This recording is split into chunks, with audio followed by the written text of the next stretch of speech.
Bonjour à tous, bienvenue. On reprend ces lives en août. Alors comme toujours, je vous laisse le petit lien du professionnel qui sera en live avec nous. Aujourd'hui, c'est Mathieu qui sera là en live avec nous pour nous parler de l'intelligence émotionnelle et plus particulièrement la gestion des émotions. Donc j'espère que ce sujet va vous parler. Je vous laisse entrer tous au fur et à mesure. Je suis ravie de vous retrouver. Merci, merci. Je suis ravie de vous retrouver pour ce premier live d'août du coup. Bienvenue à tous. Bonjour. Et je vais attendre quelques instants que Mathieu nous rejoigne également.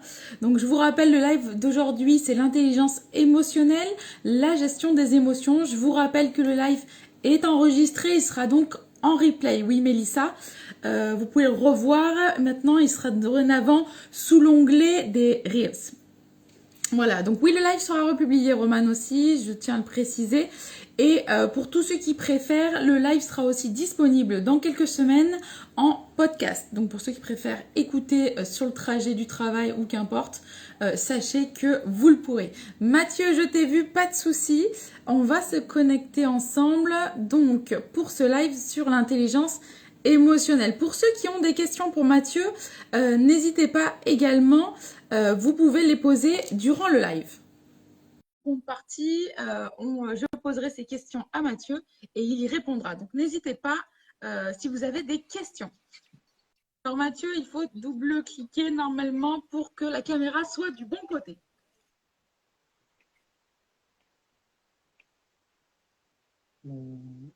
Ah, voilà. Parfait Mathieu, merci beaucoup. Bonjour Mathieu, merci d'avoir Bonjour. accepté. Merci d'avoir accepté de faire ce live avec nous en cette journée. J'espère Merci. que tu vas bien déjà. Ça va, un peu stressé là parce que je vois que voilà, le monde commence à arriver. C'est Il la y a, première il y fois que je suis a du invité monde. dans, Il y a du dans monde, il y a du un monde. C'est ça, événement comme ça. la rançon de la gloire, Mathieu. Donc, j'espère Ouais. que tu es prêt pour ce live sur l'intelligence émotionnelle. Donc, aujourd'hui, la gestion des émotions. Comme toujours, Mathieu, avant de commencer ce live, je demande aux professionnels de se présenter, s'il te plaît. Oui, Mathieu Perescamp, psychopraticien et coach, donc spécialisé dans le trouble panique et les phobies, la dépression et les traumatismes. Et j'ai une approche globale qui combine plusieurs méthodes en fait, en quatre processus quoi, libération et gestion des émotions, lâcher prise, connaissance de soi et développement personnel. D'accord, super. Merci, merci Mathieu.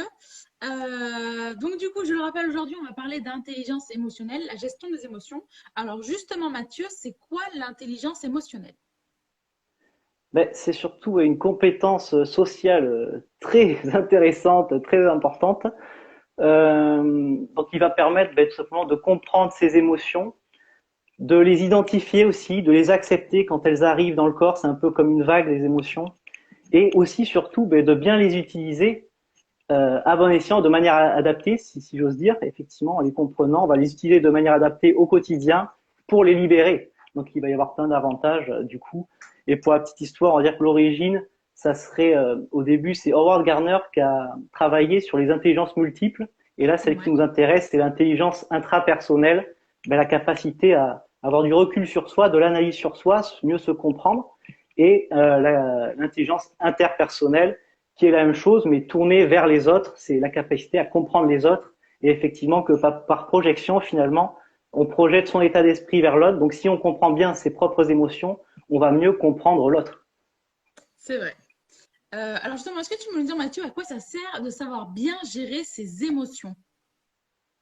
Mais là aussi, pour la petite histoire, en fait, ouais, c'est Daniel Goleman en 95 qui a travaillé là-dessus Oui. énormément. Il a écrit deux gros livres. Et déjà, il a fait une étude. Il a réalisé une étude très intéressante quand il était au New York Times. Là, il était journaliste. Il voulait savoir qu'est-ce qui faisait que les gens réussissaient au niveau professionnel. Et il s'est rendu compte que finalement, c'était pas des gens qui avaient forcément un QI important, donc le quotient intellectuel, mais surtout des gens qui avaient un QE élevé, donc un quotient émotionnel élevé. Et il s'est rendu compte que ça les aidait énormément. C'était vraiment prédicteur de réussite, que ça aidait à mieux comprendre l'autre, à mieux s'adapter aux autres, ce qui est hyper important, parce que nous, on est des animaux sociaux, en fait. On a besoin Eh de oui. comprendre l'autre, de s'intégrer à l'autre, mais on a aussi besoin, par rapport à cette intelligence émotionnelle, de prendre conscience de ses émotions et de ses besoins. Parce que si on priorise que l'autre, du coup, il va y avoir un problème, un déséquilibre et beaucoup de tension dans le corps.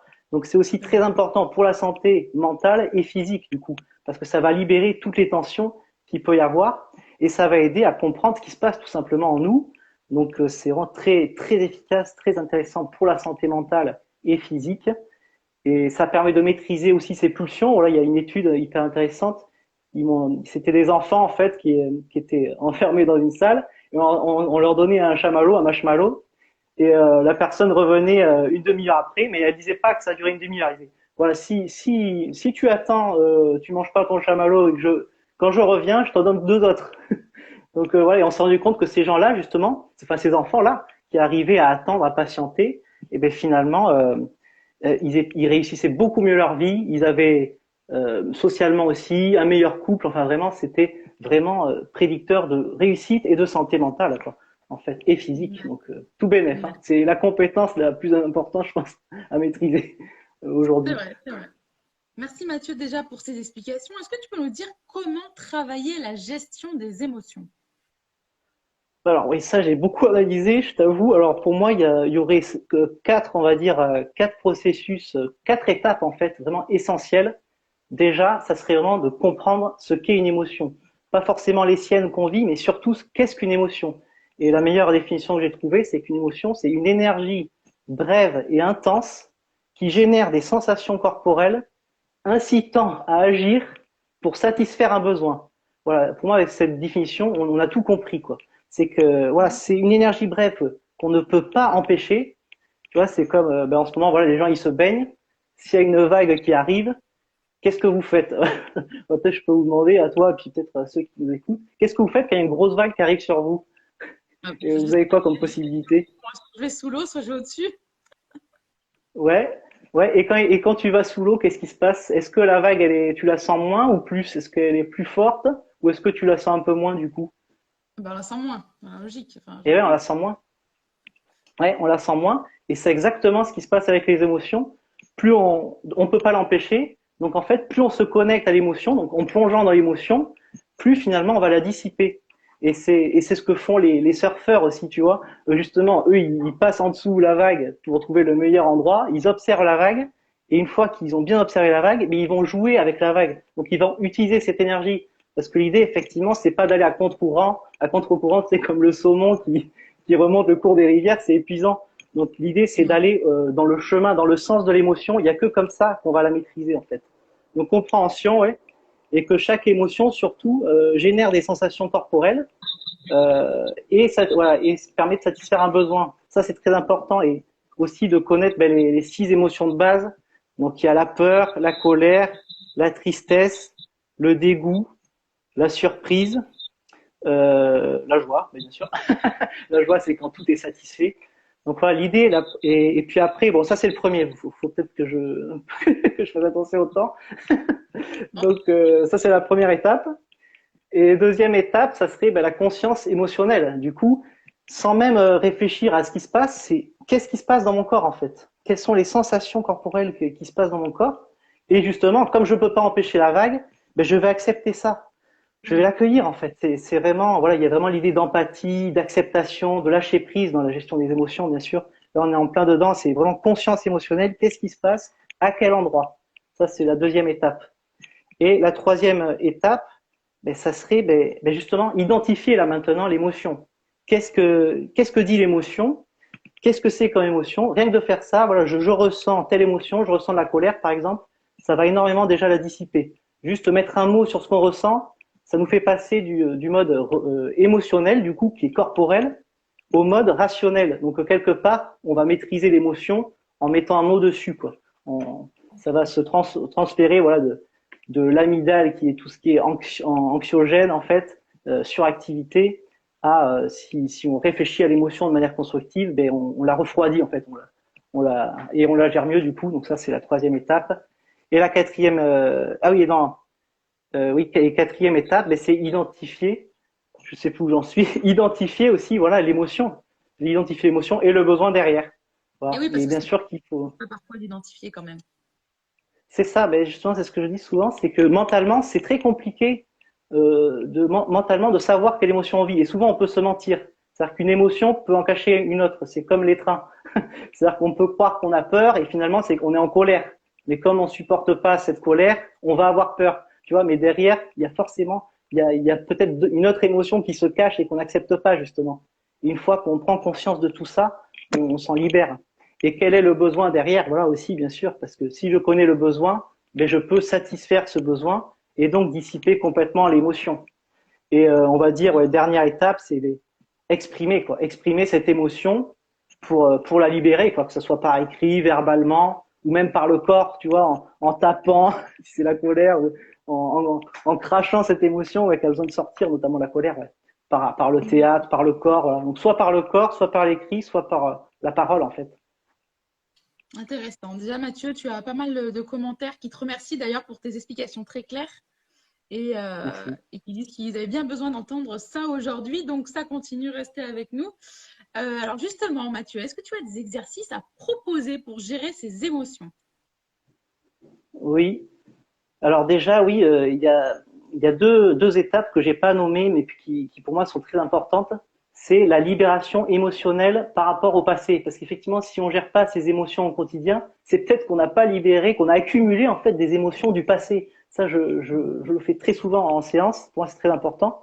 Et donc là, ça va être par exemple, tout simplement, oui, écrire. Par exemple, pour la colère, on va libérer cette émotion de la colère en écrivant. Et un exercice que j'adore, que je propose quasiment tout le temps au début, parce que la colère, oui, je fais un petit aparté, ça génère énormément d'énergie. Sauf que si on bloque cette colère, ben ça crée d'autant plus de Oui. tension interne qui peut se transformer d'ailleurs en culpabilité. Hein. C'est ce que la culpabilité, c'est une colère envers soi. C'est-à-dire on la sort pas, on la sort pas peut-être par rapport à certains qui mériteraient qu'on sorte cette colère. Donc on garde tout pour soi. Donc l'idée c'est de libérer par exemple cette colère, oui, ou peu importe, et on va se poser sur son bureau et on va se demander avec un stylo et un papier envers qui j'ai le plus de colère. Voilà, une fois qu'on sait, ça peut être soi, ça peut être ses parents, son conjoint, très souvent c'est ça, ou alors son patron, voilà, très souvent ça va être ça. Hein. Oui. Et donc voilà, envers qui j'ai le plus de colère, et là on lâche tout. Mais là c'est vraiment l'émotion qui parle. Là c'est pas le mental qui dit ah il faut que je trouve les bons mots. Non non, c'est l'émotion qui parle. La colère, elle a besoin de s'écouler, voilà, comme toutes les émotions, mais surtout la colère qui a besoin de s'exprimer en fait. Alors, il Donc vaut mieux voilà, on arracher lâche tout, quand même, non? hein, Il vaut mieux arracher le papier après pour que personne voit quand même voilà. ce qu'on a marqué, non? Oui. Oui, c'est ça l'idée, parce qu'avec la colère, l'idée c'est que ça sorte en fait. C'est pas de l'analyser, D'accord. c'est surtout qu'elle sorte. Donc voilà, on lâche tout, on peut gribouiller, et effectivement à la fin, dès qu'on se sent mieux, voilà, qu'on sent, voilà, on accepte ça, on intègre ça et on a tout lâché. Effectivement, on peut la froisser, la déchirer, c'est encore plus symbolique pour s'en débarrasser, quoi, finalement. Voilà, et D'accord. puis j'en ai plein d'autres, ouais. Je sais pas si on a le temps Est-ce que tu parler. en as un autre à proposer encore? N'hésite pas, Mathieu. Ouais. Ben là, il y en a un que je propose tout le temps, souvent en début de thérapie. C'est la communication non violente, qui est une méthode de communication qui permet à la fois d'avoir des relations harmonieuses, de respecter ses émotions, ses besoins, et en même temps respecter les besoins et l'émotion de l'autre. Donc du coup, ça évite les conflits en fait. Ça permet vraiment d'avoir des relations saines. Donc c'est en 4 étapes. On a encore des étapes. Ça rejoint un peu ce que j'ai dit avant. C'est première étape, déjà décrire la situation mais sans jugement. C'est le plus important, c'est qu'il faut pas qu'il y ait de jugement. Donc, par exemple, j'adore prendre l'exemple de la colère parce que pour moi, c'est vraiment important de libérer ça, surtout dans notre société où on a tendance à la refouler pour plein de Oui. raisons, parce qu'on a peur des conséquences en fait. Donc là, l'idée, c'est par exemple, là, quelqu'un arrive en retard, une demi-heure en retard. Un ami à toi arrive en retard une demi-heure. Là, ben voilà, pour libérer ta colère, qu'est-ce que tu peux dire? Tu vas dire, bon, je t'ai attendu une demi-heure. Donc ça, c'est les faits. La personne, elle peut pas revenir dessus. Mais c'est pas, ouais, t'es con, t'es arrivé. Voilà, on va pas insulter la personne. On va dire, je t'ai attendu une demi-heure. On peut mettre de l'empathie aussi. Je comprends que pour que ça passe mieux, je comprends que tu sois occupé. Voilà. Deuxième étape, la plus importante, c'est quelle émotion, verbaliser son émotion là justement, pour passer du mode émotionnel au mode rationnel. Donc je ressens ceci, je ressens de la colère. On a fait ça déjà, ça va mieux. J'ai exprimé mon émotion. Le besoin, troisième étape, j'ai besoin de me sentir respecté. Voilà, quand tu arrives une demi-heure tard, je me sens pas respecté et ça m'énerve. Voilà, ça me met en colère. Et quatrième étape, qui est très importante, mais que souvent on oublie, j'imagine, c'est ben, faire une demande ouverte. Voilà, on va pas dire, ouais, on va pas agresser l'autre, voilà, justement pour éviter le conflit, on va faire une demande ouverte. Ben, la prochaine fois, est-ce qu'il serait possible que tu t'organises pour arriver à l'heure? Voilà, je comprends que tu as des choses à faire, mais est-ce qu'il serait possible que tu arrives à l'heure la prochaine fois, que tu t'organises pour arriver à l'heure? Moi, je me sentirais mieux et on passerait un meilleur moment ensemble. Donc, c'est tout Mm. bénéf pour nous deux, quoi, finalement. Donc, il y a cette idée, voilà, de demander quelque chose de manière ouverte, sans imposer, parce que si on impose quelque chose, ben, du coup, le conflit peut arriver derrière, quoi. Ouais. Mm. D'accord. Alors non, pas de violence en commentaire, comme on dit. Je vois le coup de poing, ça marche. Non, exprimer sa colère comme ça, c'est pas le mieux. Est-ce que Mathieu, tu peux nous dire quel type de thérapie finalement on peut faire pour gérer ses émotions? Oui, ben justement, ça me donne un pont, voilà, pour une autre étape aussi intéressante, voilà, dont j'ai pas parlé, c'est ben, les thérapies cognitives et comportementales, voilà, qui sont très efficaces pour ça. C'est vraiment apprendre à la personne de devenir son propre thérapeute. Il y a eu plusieurs vagues, mais moi, pour moi, ce qui m'intéresse le plus, ouais, c'est ben, faire un tableau, par exemple, faire un tableau le soir, et on va noter, voilà, ce qui s'est passé, ce qui a été compliqué pour nous. Et alors, je nomme quand même les colonnes parce que c'est hyper intéressant. Et il y a un ordre pour moi qui est important aussi à respecter. C'est quelle a été la situation difficile, le déclencheur. Donc là, vraiment, objectivement, là, on ne parle pas de la pensée ou de l'émotion. Qu'est-ce qui s'est passé qui m'a perturbé. Ensuite, deuxième colonne, les sensations corporelles, voilà, comme je parlais. Plutôt que de partir dans une rumination, il faut vraiment apprendre à ressentir et accepter ce qui se passe dans le corps. À ce moment-là, d'ailleurs, on peut respirer. Voilà, qu'est-ce qui se passe dans le corps, à quel endroit. De faire ça, pareil, ça va permettre d'accepter l'émotion, la dissiper. Troisième colonne, l'émotion. Du coup, par rapport à ça, qu'est-ce que c'est comme émotion? Quatrième colonne, les pensées. Qu'est-ce que c'est les pensées qui arrivent en fait? Parce que souvent, là aussi, pensée, émotion, c'est totalement lié. On peut pas diviser les deux. Et souvent, ce qui se passe que je vois en thérapie, moi, c'est que les gens, ils disent, ouais, j'ai plein de pensées qui arrivent, tout ça. Et du coup, je leur demande, c'est quoi ces pensées? Et des fois, ils savent même pas nous répondre. Parce qu'en fait, ils se battent. Ils se battent contre ces pensées. Et du coup, ça crée une tension intérieure. Et c'est ça le problème aujourd'hui. C'est pas les émotions ou les pensées désagréables. C'est qu'est-ce qu'on en fait? C'est le fait de lutter contre ça qui pose problème. Parce que les émotions et les pensées désagréables, c'est tout à fait normal et humain en fait. Donc, Bien sûr. ce qui pose problème, c'est qu'est-ce qu'on en fait, surtout de partir dans une lutte intérieure. Il faut pas que je pense ça, il faut pas que j'ai ci comme émotion. Donc, c'est vraiment ça l'idée, ouais. D'accord. Voilà, et le besoin aussi. Noter le besoin derrière et comment on s'est comporté, et peut-être qu'on voudrait se comporter autrement aussi. Voilà. Ouais. Après, je sais pas si j'ai le temps, il y a une autre thérapie qui me vient en tête. Vas-y, hein, vas-y, Mathieu, n'hésite pas, hein. Ben, l'autre thérapie, ouais, qui est géniale, moi que j'adore, c'est la thérapie stratégique brève. Où là, c'est très simple, il y a que, on va dire, trois étapes, deux étapes même. On va faire comprendre à la personne que justement, ce qu'elle fait par rapport à ses émotions ou ses pensées, c'est ce qui pose problème en fait. C'est ce qui maintient le problème et c'est ce qui peut-être aggrave le problème à long terme. Donc on va lui dire que bon, c'est tout à fait normal d'avoir réagi comme ça, mais peut-être aujourd'hui c'est plus adapté. Donc juste prendre conscience de ça, la personne elle va comprendre que ce qu'elle fait, ça entretient le problème. Donc ça c'est très fort déjà. Ça donne le choix de faire autrement. Et après, ben, on va lui apprendre justement une méthode pour gérer ses peurs. Par exemple, dans le trouble panique, c'est paradoxal, mais justement, c'est faire peut-être l'inverse de ce que fait la personne, plutôt que de se battre contre ses pensées désagréables, ses peurs. On va lui dire, vas-y, plonge dedans, plonge dans la vague, et tu vas voir que ça va se dissiper. Et la personne, elle va expérimenter ça, elle va dire, effectivement, ouais, ça se dissipe. Donc ça marche du coup. Et c'est là ce qui est énorme avec cette thérapie, c'est que ça lui donne les outils justement. Elle aura les outils ben, pour améliorer sa confiance, réduire sa peur, mais c'est elle qui gère en fait. Et du coup ça augmente beaucoup la confiance. Parce que il y a des thérapies qui peuvent être géniales comme l'hypnose, tout ça, mais le problème c'est que la personne elle ne fait rien, elle n'apprend rien. C'est le thérapeute qui va tout faire. Alors que là dans la thérapie stratégique, on apprend vraiment à la personne une stratégie qui fonctionne pour gérer ses émotions quoi. D'accord. Merci Mathieu du coup pour ces deux thérapies qui peuvent aider les personnes. On va regarder maintenant les questions qui ont été posées sur l'intelligence Super. émotionnelle. Alors, je vais déjà regarder vers le bas. J'en ai vu une ou deux déjà qui étaient parties. Alors, il y a Céline qui nous demande comment faire si on ne connaît pas le déclencheur et si on vit avec une colère permanente. Ah oui, ben là, justement, alors quand je parle de déclencheur avec le tableau, c'est quelle situation concrètement t'as mis en colère pendant la journée. Déjà, si tu apprends à distinguer ça, ça va beaucoup t'aider.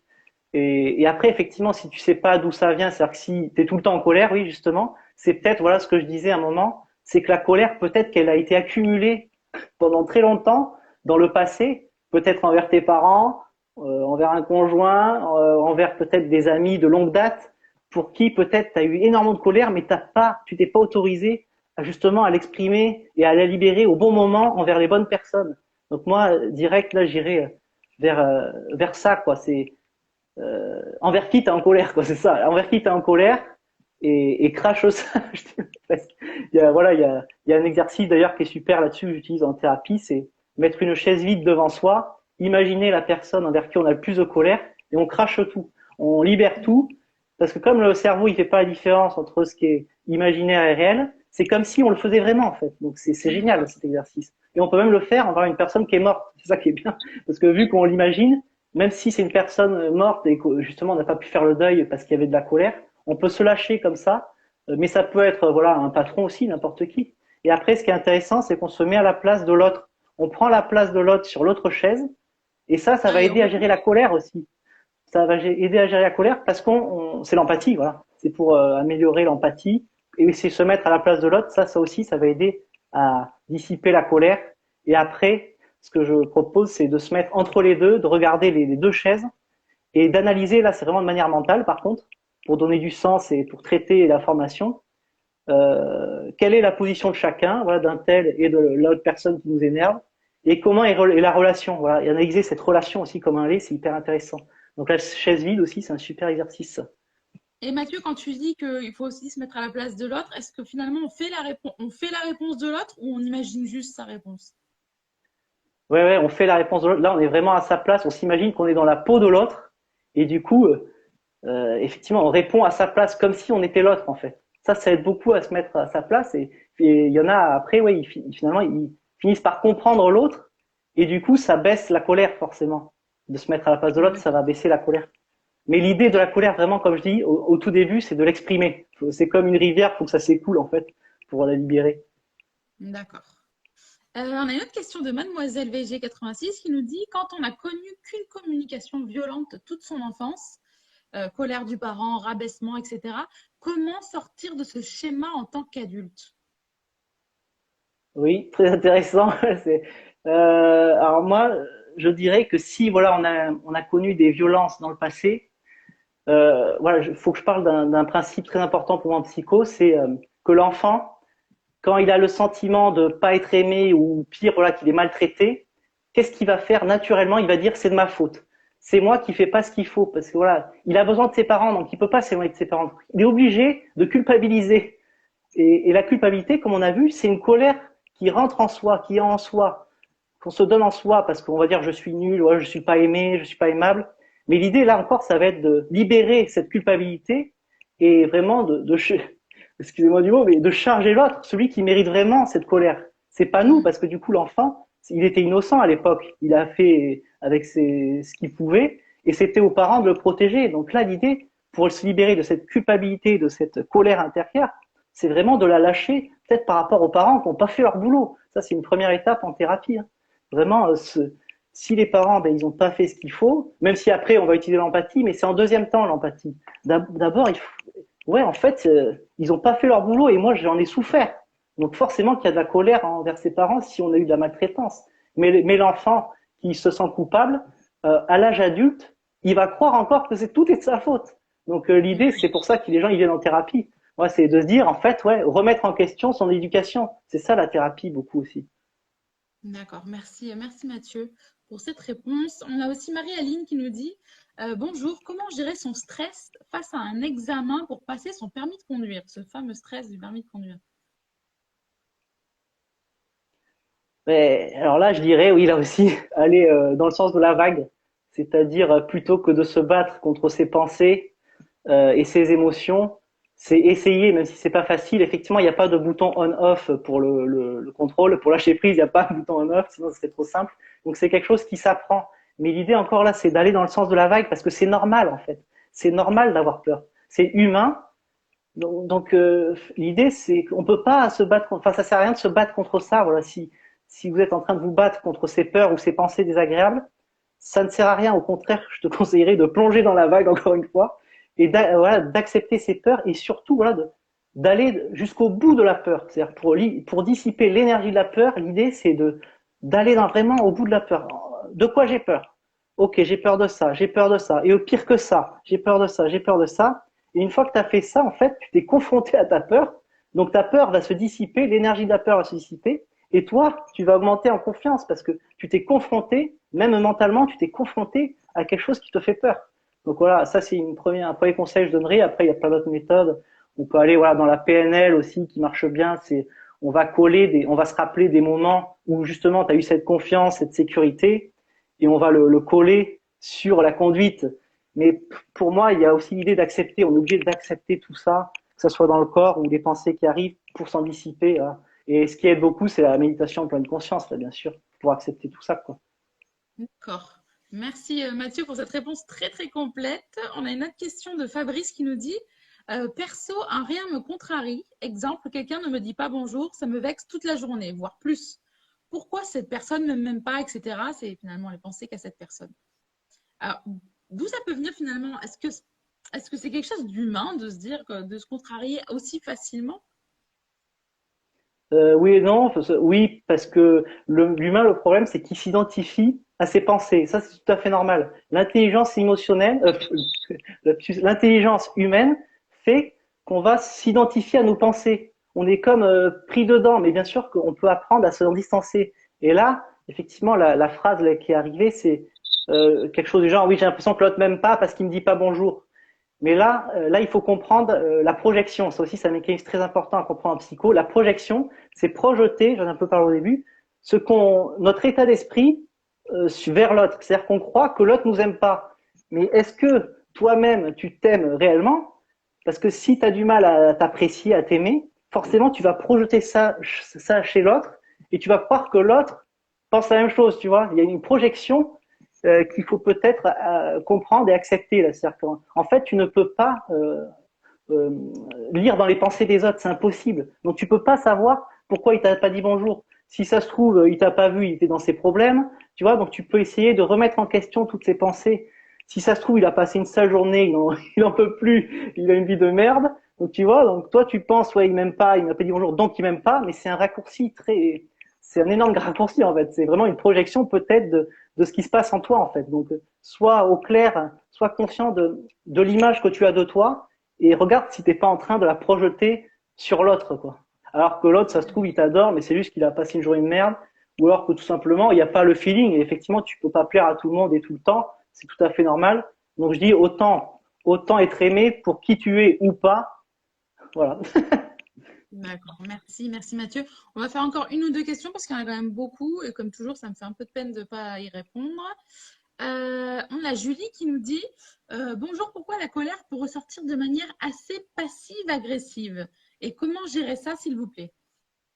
Ah ben oui. Ah ben là, parfait, ça me donne aussi une perche pour parler d'autre chose, qui est le fait de timbrer ou d'accumuler. Voilà, on va accumuler une colère. Donc logiquement, on va être passif parce qu'on accumule, donc on la sort pas quand elle devrait sortir ou quand on la ressent, on va la mettre de côté justement. Donc plus on met cette colère de côté, plus ça va s'accumuler. Mais au bout d'un moment, c'est trop et effectivement, peut-être qu'on a gardé plein de choses.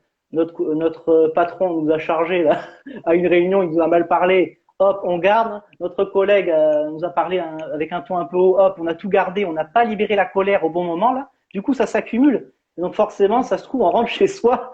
Il y a notre enfant qui fait une connerie et on va entre guillemets, on va l'exploser. On va exploser nous, on va exploser alors que c'était pas du tout adapté parce qu'on a accumulé tout ça. D'où l'idée là peut-être de faire le tableau, ouais. C'est-à-dire avant de rentrer chez soi ou peut-être faire le tableau ou se dire ah ouais lui il m'a pris la tête donc on va libérer toutes les émotions par rapport à la journée, que ce soit par écrit ou verbalement, voilà ça peut aider. Comme ça on rentre à la maison, on a lâché, même si on n'a pas pu le dire directement aux personnes concernées, au moins on le lâche juste avant quoi. Dans la voiture ça peut être pas mal ça, on lâche tout Ouais. dans la voiture et comme ça derrière voilà on crie un bon coup et comme ça on criera pas sur ses enfants ou sur son conjoint. C'est facile à Ouais. dire, mais bon, c'est un entraînement, Oui. quoi. Et une habitude à Mer- prendre, peut-être. Merci, merci Mathieu. On va faire une dernière question. Ah, intéressant parce qu'on l'a pas traité. Damien qui nous dit bonjour, peut-on transformer une émotion en une autre afin qu'elle soit plus vivable? Alors, je dirais oui et non, parce que là, effectivement, là, tu respectes pas le principe de la vague, là. C'est-à-dire que si tu cherches à transformer une émotion, tu es dans le contrôle, tu es dans la manipulation de cette émotion. Et on ne peut pas contrôler une émotion puisqu'elle va arriver quoi qu'il arrive. Voilà, tu te baignes, la vague, elle arrive de toute façon. Donc, tu peux pas la transformer. Elle va arriver quoi qu'il arrive. Par contre, effectivement, il y a, ouais, comme la PNL va un petit peu à contresens de ça, c'est-à-dire que on va se rappeler, voilà, un moment, ouais, où justement, par exemple, si on a peur, on va se rappeler un moment où on a eu confiance en soi, où on a dépassé cette peur, et du coup, c'est pas qu'on transforme l'émotion, mais c'est que on va mettre une émotion du passé qu'on a eu positive et on va la coller sur ce qu'on ressent maintenant. Mais en fait, ouais, on va dire on remplace, on transforme pas, mais on remplace la peur par une autre, par le courage, par exemple. Donc oui et non. On peut pas contrôler, mais on peut mettre une autre émotion par-dessus, en fait. Donc D'accord. oui et non. Merci, merci Mathieu d'avoir pris le temps de répondre à toutes les questions des utilisateurs. Merci pour ce live. Je ne sais pas si tu avais Merci. quelque chose à ajouter, à parler de ton cabinet, à parler de toi-même. C'est aussi ton moment, donc n'hésite pas. Oui, bah, je me suis présenté avant. Oui, juste que j'ai une chaîne YouTube, voilà, où justement je donne beaucoup d'outils, notamment par rapport à la colère. J'ai fait une vidéo de 29 minutes où je mets tous les outils, voilà, que j'utilise en thérapie et que je donne, voilà, à mes clients, comme ça ils peuvent les utiliser. Et effectivement, ça va beaucoup aider. Donc c'est, ouais, comment gérer sa colère au quotidien, cette technique. Voilà, et je donne cette technique, voilà. Donc si les gens sont Et comment intéressés et s'appelle ta s'ils page veulent, YouTube? c'est l'esprit libéré, où on peut me trouver par mon nom aussi. Voilà, soit l'esprit libéré, soit Mathieu Perescan. Et voilà, et si les gens, ouais, ont du mal toujours à gérer leurs émotions, euh, parce qu'effectivement le problème, c'est que j'aime bien l'image que si on ouvre la fenêtre, on peut pas s'observer en train de traverser la rue. C'est-à-dire qu'on est enfermé dans notre subjectivité. Donc effectivement, c'est plus facile d'être aidé par quelqu'un qui va avoir un œil extérieur. Voilà, pourquoi pas expert, ça serait encore mieux, qui va aider justement à mettre le doigt sur ce qui va pas et sur comment on peut améliorer les choses, tout en donnant les outils nécessaires pour aller mieux derrière, quoi. D'accord. Ça fait sens, en effet. Merci, merci beaucoup Mathieu pour ce live sur l'intelligence émotionnelle et pour tous les outils que tu auras pu nous donner aujourd'hui. Merci encore. Je te souhaite une Merci. très belle Ciao. journée et merci pour ta présence. Merci, ben merci à tout le monde, merci à toi. Au revoir. Merci, merci Mathieu. Je te laisse quitter avec la petite croix qui est censée être au-dessus de toi là. Merci D'accord. encore. Merci. Merci Mathieu. Merci donc à Mathieu pour ce live sur l'intelligence émotionnelle. Merci pour vos encouragements pour lui. Je lui transmettrai bien évidemment. Pour ceux qui préfèrent, n'hésitez pas. Ce live sera en podcast dans quelques semaines. C'est jamais immédiat. Mais voilà, il faut attendre quelques semaines et vous pourrez l'écouter. Pour ceux qui souhaitent le revoir, qui sont venus en cours de route, autres, n'hésitez pas, vous pourrez le revoir. Il est dans un petit onglet Reels. Si vous ne savez pas où c'est, je peux vous le passer en message privé, n'hésitez pas. Voilà, on se retrouve jeudi pour un prochain live, donc n'hésitez pas. Merci à tous pour votre présence comme toujours. Et oui, il sera aussi en story, Samir, n'hésite pas. Tous les lives seront aussi en story. Merci à vous, merci pour votre présence. À très vite et une belle journée à tous. Merci d'être aussi nombreux. Au revoir.